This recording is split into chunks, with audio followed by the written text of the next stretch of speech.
Masapinin hakai piwa ipau pati hangwang na kay pinay. Ani sanain tu sunga kema Amerika kaungpulzin na. Tunihi at sa inaniwa kilay om na ang italingahihin. Ikilay om na sunga ubong ipiho apunin. Ngayon na ni ta enne adi ko na ho. Sule sumlapay gifli bor ho.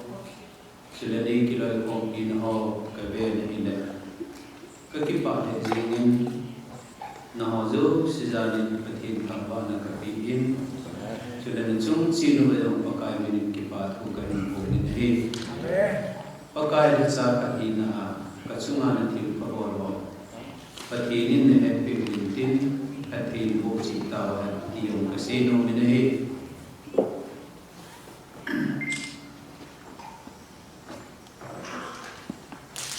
Tunihin patin kuwa ko na ihulim na liwag kadin sa hila. 3 tenses of salvation. Huhing na dahil po, huhing kamang naman. Iho manipurang sumahin, asa mahihin, nagalalahin. Akam kami patin, inapuzin, inamangsain. Kem niyong let, krusen niyong let, itizun kumta, pi kang kinunta. Pichia keman kamundo katsu ipi hamitia hele. Koi lai mo izin zong let, hogong zo siya kachin munahin. Hogong mi te hit lahin, grup tum hit kamuzing jingin. Number 1 na grup su ipi hamitia hele. Keman Krista pinta na kanita. Sila kimi chon si kahi patin ka chon si nazo si ngai dam tai ti kahi. Hiyong lai hinjong lang Krista kahi ta ti na. Lungo ta dat ta in kumang pawin.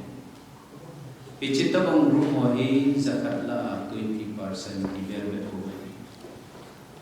Ani sa nakina grup ni na hot su ito ko hamiti ala. Keman Krista kana isanta kana ping thata ahi jing wangin haram so khane ha ka ko komlet ka sanga kigel ne katagaw in ko kagel jiti ne lungim na kani sine kishol lalna ailo le daw kiti kani sine abang le huhinga undingin ka kigel si abang le umlo dinga ka kigel ka aping Thadou kahi gati yung laping kainzam kanam tutain. Ay le aping ta kahi mongham gati yung le kigin mo na kani kisa. Ipisi ay o ti alung kam tahin ko. Christine te lahin group ka o kinin. Ichita bang group holoy di zakat la. Som segi ko. Au sudah grup thum nahi itabong ham itikin na kema aping Thadou lai tuhin hinabong ne yang le pakai ko undingin ka kita sai ko kapin Thadou hai ten ka kihaji ne tia se grup khadaw kinin pichol oi zakat la 10% ok cha bo ta pi chun tuni inzong kai ko te kasu te na ho hichir group thumla choi la na ti bai ema chi examine ki bolo ti ema chi ki hulo ti pakai masana ki hulo ti idin mun chi bongin tuni pati ko nai da ti pakai minin ka hindi masa nei pahi na ta na hindi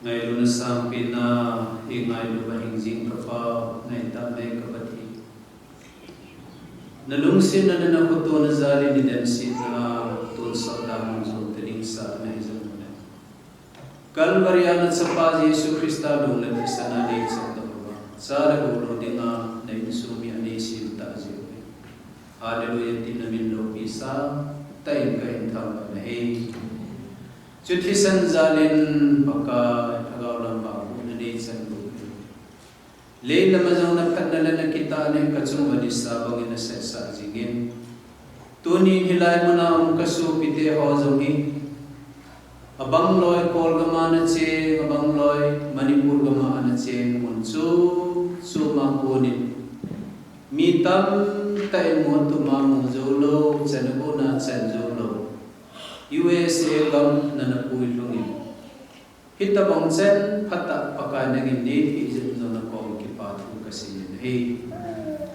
hilai mo na nangin ni hi pui lun na hi purpose kun ngai ningin kata sa nei I piboling ang pakai nangin kasu pite ho hilai mo na hin pui lung si tain pakai lungin sin ba thu sin na pui lun na ji jong na hesa Jadi na pui lun na ji bong ta na ta ba in comment in ni din zo agaw un tin ko non bi in na bong ka ta nei chu jong le pa kai pa thin tu ni Christian ka hi na so the jing ta hi jing ba men na pa ka tu ni chen ge ya agaw na ma ka ki ge ti mun ne abang le ku inga mun dinga kita sa abang lam lo dinga kita san jong jing jing na hi Yesus tuni pakai ke hola jinga jom nangin tuin si kahi na bong si na nama ko ba kiphala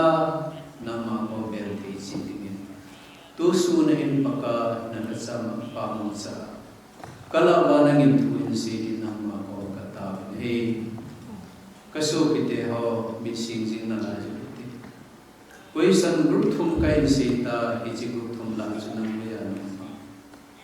Tuni in nahi na bong sinin pakai masa khotun na adon nahin pilin kain din amas sapinin kay ma Krista ina kanita hiyong lang hingjong lang Krista kay ta kalung thim sungahin daw I matsa kanita po lungboy na lang po tapoy tisisi si ta pakai masa khotun na adon nahin pilin kain ko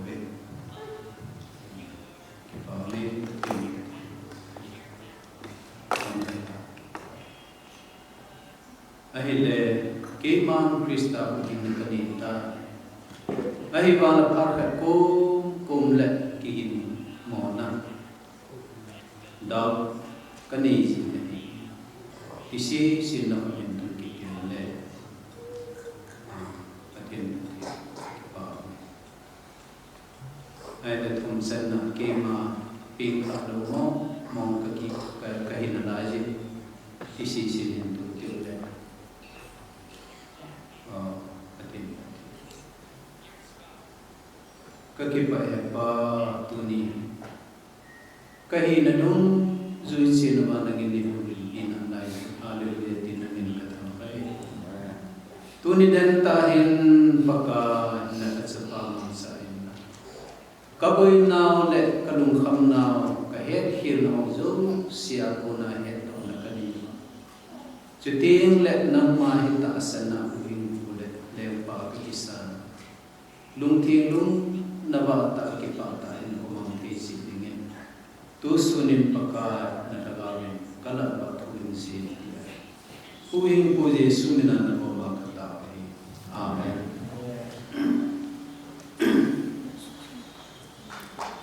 kain puti ho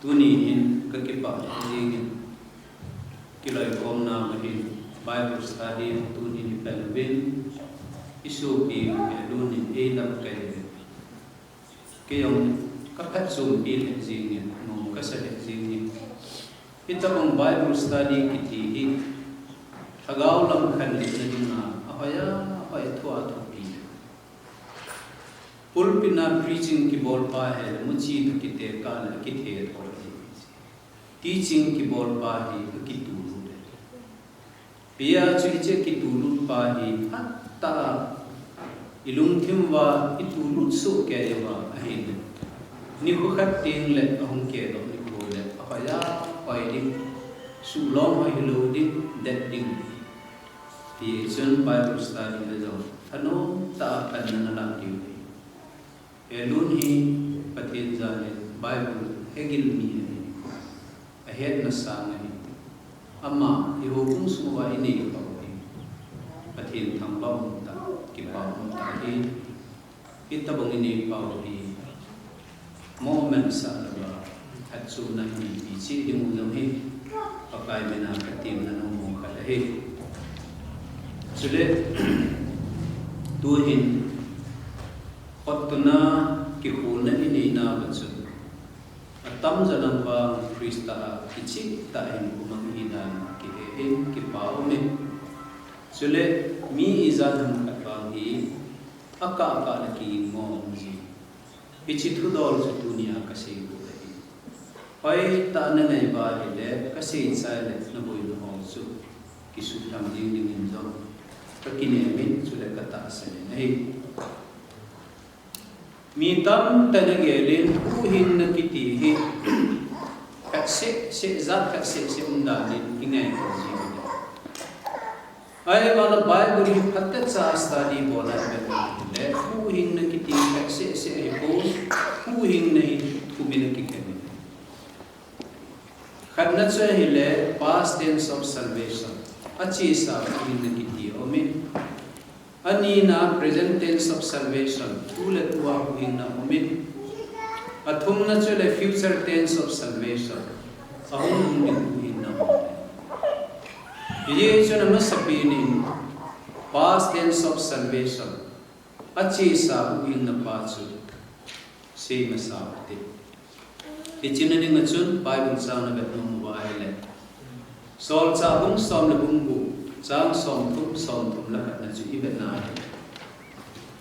Paul Silas kitip amani hi gospel ki palan pazali meni na umin hanin Philippi songkula kuminaw pantay. Ichi songkul sungam lai ta na ju namani pathin wa chai na la salanin pathin nga taw salanin. Kidang tay pathin na hintongin Ichi songkul kodjo si chong ki hong tan hi. Ichi songkul kodjo si hong ki hong pa ne. Songkul nga pa zeler pa kitsape se jegi. Tua zela mojo si bon sa zamang di manta. Achutia hi le ama ho chunga punishment ki pining pa hi. Ke ma chunga hong ki lutin hi hen. Iti jong le min sin zat sa ta thu gim ta thu ha thi namun ka lun ni ichimun ka lun kher chun ke ma ki thet tan ka te hi chamala da na dim ko ta su tu ina ma la ma ki thet ding na ki ta chitabanga ki bo lai ta hin mithing pul saila sin no ki ta nei so bi pa nang la nang ki su ke ho kom na ve pahin tin han pa Zer nga pa in kidang asal jing tanay. Zam la kilomta hin, zam lo hila, hita banga lungun na tuwain si kani. Ama ni wangi midang kakibalo na ni kani nahi. Ahin kulani at sumahi ti aheta nahi.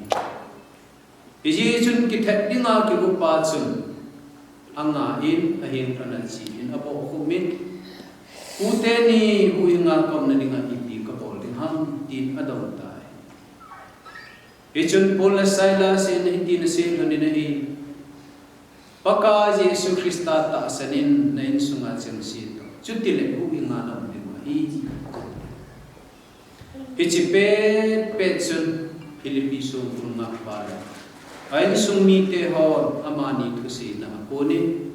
Pagka Yesu Krista huwing ulaleng panakisanon, taasanan baptayo at sanpay tayo hi patin ang balaman.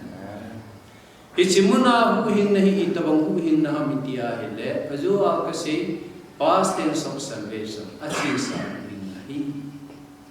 Ipija sisa huwing na hitiya kasi hamitiya hele, hagawa tunsot hina pena hudo na kitihi, Pagka Yesu Kristan eni son tumletum tibela chu Calvary a ichon sin jo si ata sa chuma puwa thingle ge ya pu da ba anakhat be angai dam na buling sena e na ngai dam ba huhing na kot chu ka e na man pi ta Hichia pena chu hin simai le tui ho pa ni sang ni ba lai ta ni.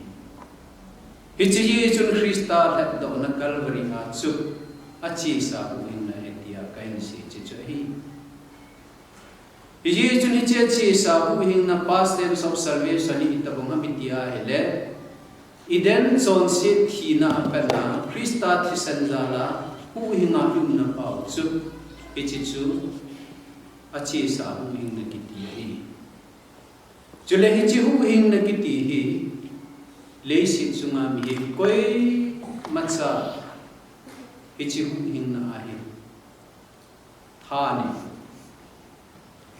Krista tay iden son sit hina ko na ito din koi matsa hichi chun hichi son sit na kiti hi e son phatja jong kiki uhin Hilpatan tay bol jang kiki uking thelo ama ba hichi chon sin na pa hi min ke mi chon si ka ti anuma chon sin na ko na lu he na ne ya a chon sin na yu si pakai ko ma ko na ta san na pakai Yesu Krista hu in ko le le pa di ma kisan pa ha hichi uking na dan sa pa ama ko su ko na unji hi Iji chun kui tabang ham khane.